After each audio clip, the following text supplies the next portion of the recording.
Welcome to Kindness Stories, where simple acts of compassion change lives in ways we never expect. Every story here reminds us that even in a world filled with challenges, hope, courage, and kindness can shine through the darkest of days.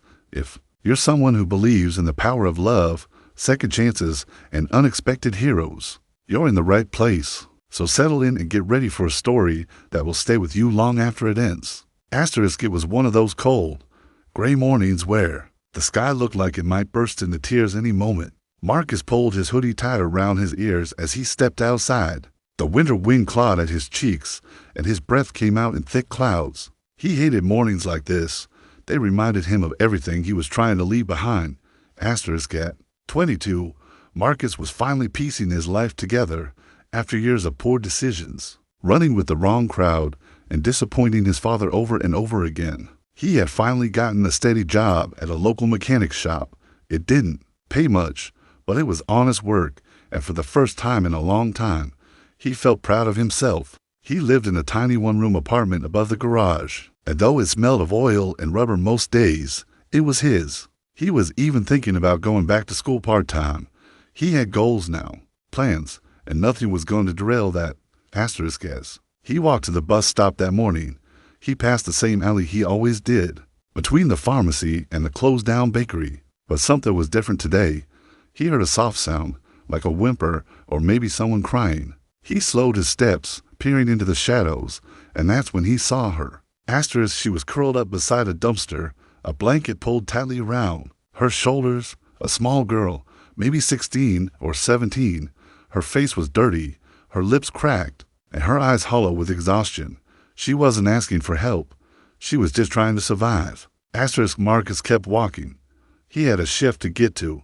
He told himself that someone else would see her, someone better equipped, maybe a social worker or a cop or even someone from the shelter on 9th Street. He wasn't the guy for this, not anymore. But 10 steps later, he stopped. He turned around slowly. She was still there, motionless, hugging her knees like they were the only thing left keeping her whole. Sighed deeply. Marcus walked back. Hey, he said softly, not wanting to scare her. You all right? She flinched at his voice and looked up, her eyes wide and fearful. It was the look of someone who had been hurt too many times by people who were supposed to help. I'm not gonna do anything, he said quickly. You look cold. You hungry? She didn't speak, but her eyes flickered, and her stomach made a sound loud enough that even he heard it. Marcus reached into his backpack and pulled out a granola bar. It was all he had on him. He handed it to her, and she took it hesitantly. What's your name? He asked. She swallowed hard before answering. Emma. He nodded. I'm Marcus. She didn't say anything else. Just ate the granola bar in tiny bites like it might be her last meal. You from around here? She shook her head. Where's your family? She stared at the ground. He didn't push. He just stood there, shifting his weight from one foot to the other, unsure of what to do next. This wasn't part of the plan. He had finally gotten his life together. He wasn't supposed to get involved with strangers in alleyways. But something in her eyes made him stay. Listen, there's a shelter about 10 blocks from here. I can take you. She stiffened. No, please, I can't go there. Why not?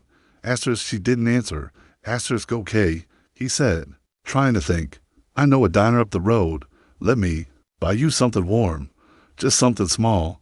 You don't have to talk if you don't want to. But I can't just leave you here. To his surprise, she nodded. They walked to the diner in silence. She kept her head down the whole way, avoiding eye contact with every passerby. When they got inside, the waitress gave them a suspicious look, but Marcus smiled and ordered the hot chocolates and some pancakes. As they ate, Emma finally began to talk. She had run away from home 6 months ago. Her stepfather had been abusive, and her mother refused to believe her. After too many nights of bruises and broken promises, she left. Since then, she'd been sleeping wherever she could find shelter: bus stations, parks, alleyways. She tried staying at shelters, but one of them had someone who hurt her, and she never went back. Marcus listened, his heart sinking with every word. You ever think about going back home? He asked. Asterisk no, she said flatly. Not unless he's gone. And he's not. Asterisk Marcus sat back. He wanted to help her, but what could he do? He didn't have money. He wasn't a social worker. He wasn't anyone important. Just a guy trying to fix his own life. Asterisk, but he couldn't walk away. Asterisk come stay at the shop, he said before he could change his mind. Asterisk her eyes widened. What? Asterisk I live above the garage where I work. It's not much, just one room, but it's warm. You can have the bed. I'll take the floor. Asterisk she hesitated. Why would you do that? Asterisk because someone should have helped me when I was in trouble, and no one did. I'm not gonna be that person for you. Asterisk Emma looked at him for a long moment, trying to decide whether to trust him. Then slowly, she nodded. Asterisk they walked back together.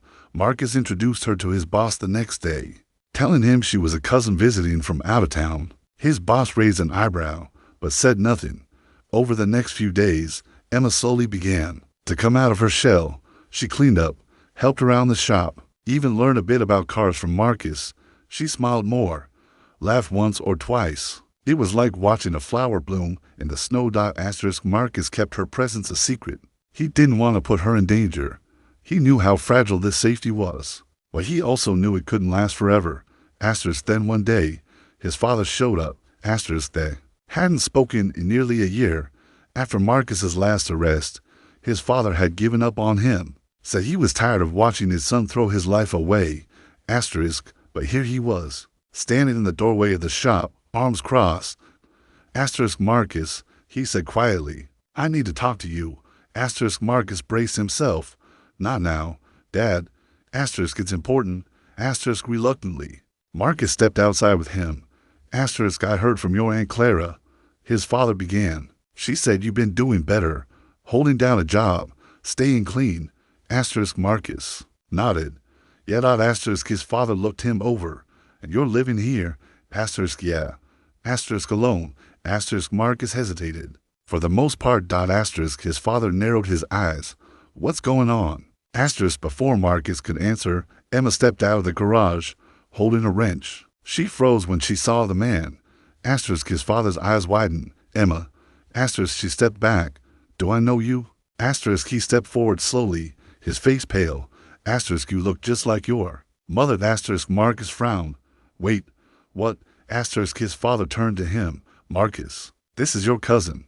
Asterisk what? Asterisk her mother. She was your aunt. She ran away from the family years ago. No one knew where she ended up. I had no idea she had a daughter, until now. Asterisk Emma was trembling. My mom's name was Lydia. Asterisk that's her, his father whispered. Asterisk the world seemed to spin. Asterisk in one moment, everything changed. The girl he had taken in, protected, saved, she was family, not just someone he helped, someone who belonged to him. Asterisk over the next few weeks, Marcus's father helped get Emma into a proper home. Therapy, support, love. She didn't have to hide anymore. She had people now, a real family. Asterisk Marcus kept working at the shop. He enrolled in night classes. He visited Emma often, and the two grew closer, like siblings who had always been meant to find each other. Asterisk and every time he thought about walking past that alley without stopping, he shivered. Asterisk sometimes the lives we change are more connected to our own than we ever imagined. Asterisk and sometimes kindness doesn't just save a stranger, it saves you too. Asterisk if this story touched your heart, don't forget to like, share, and subscribe to Kindness Stories. Every week, we bring you real tales of hope, humanity, and the power of doing what's right, especially when it's not easy.